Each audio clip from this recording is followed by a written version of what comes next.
barakaatu inaad waan fiicnaa alxamdulilah salaam ya khayr iyo baraka ku rajinaya xaaladda markaan kaaga warramo doorashada waad arkaysay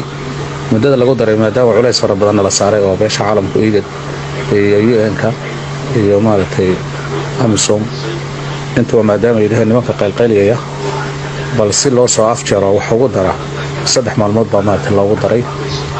wax badan oo kale looguma darin 3 maalmood inay isku soo diiwaan galiyaan haddii ay hadeen niman musharaxiin yihiin marka jawaabtoodu waxay noqotay guddigana ma aqoonsanin dastuurna ma aqoonsanin marka anaga way noo fiican tahay marka 3 cisho way iska dhamaanaysaa marka insha Allah bari iyo bari dambeey ka dambeeya wixii ka dambeeya doorashadii waa dhacaysa anaga maanta waxaan noo yimid waqti heer sare oo Kenya ah wasiirka arrimaha dibadda ee Kenya kii sirdoonka iyo kii taliyaha ciidamada saddexdaas waqti hogaaminayaan baa saaka subaxba noo yimid madaxweynaha la quraadeen waxaa yiraahdeen waxaan u nimid inaan ku dhiiri gelino oo Jubbaland anaga dhisnay cid dimin kartoon anaga haynimo jirtaan caalamku dad isu yimaadaan wax sharci darran wax ku dimin karaa ma jiraan wax sharci oo haystaan dadkan ordayana ma wale Itoobiya haday Soomaaliya yihiinba ayna marka aan wadanka ku soo dagaalamayno oo qabanayno ayna garab nooguma dhaqaalaana nooguma siinaynin marka waxba ha baqina weeyaan doorashadiina qabsada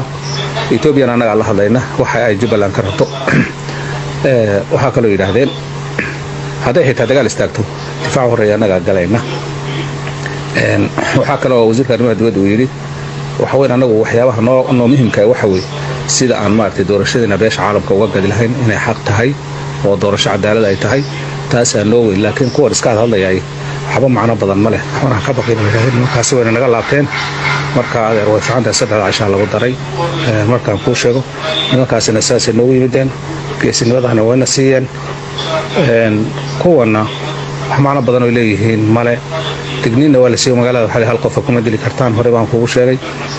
waxaan gudiga sheegaysan waxba kuma jiraan baray laakiin xamar baa iska bararaleynaysa maxaydiina insha Allah waxaan isku dayaa inaan la markiisa bari ku soo raadiyo insha Allah waan ku salaamayaa khayr waa ku rajayna wassalaamu calaykum.